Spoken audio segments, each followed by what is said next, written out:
2 days after the deck of a Soddy Daisy restaurant collapsed, the county attorney says the deck was installed without the proper permits. 11 people were injured. Channel 3's Mary Frances Hoot spent the day looking into the accident, and she joins us live right now from Zois Restaurant at Harbor Lights Marina. What can you tell us about the people who were injured?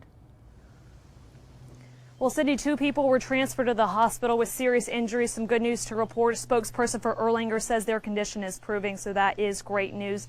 Now, the Hamilton County Attorney's Office says the deck was not built with a permit issued by the county, and they said it was a non-permitted modification to the structure. So right now the restaurant is closed. However, that is typical. On Mondays, they were open the day after the accident, and then tomorrow they will be open for inside services only.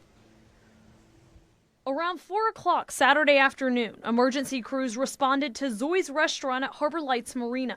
40 people fell from this deck when it collapsed during a birthday party. 11 of those people were taken to local hospitals. 2 were in serious condition but are now improving. Zois reopened for business the day after the accident. The Hamilton County Attorney's Office says they contacted the operators of the restaurant and told them not to allow patrons to use the remaining portion of the deck left outside. They can still operate inside.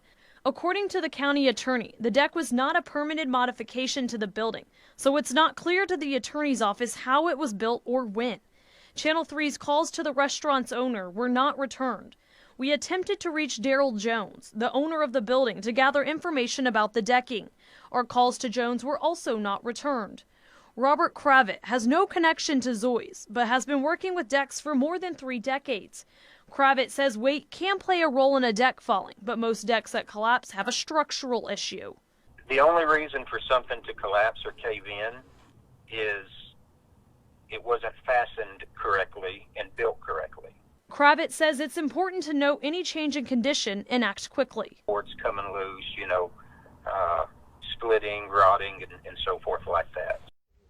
The Hamilton County Attorney's Office says it's not clear who's conducting the investigation right now. However, their latest health inspection they passed with a 100. That inspection does not include a structural inspection, so there was no mention of the decking in that report. Live in Soddy Daisy, Mary Frances Hooch, Channel 3 Eyewitness News.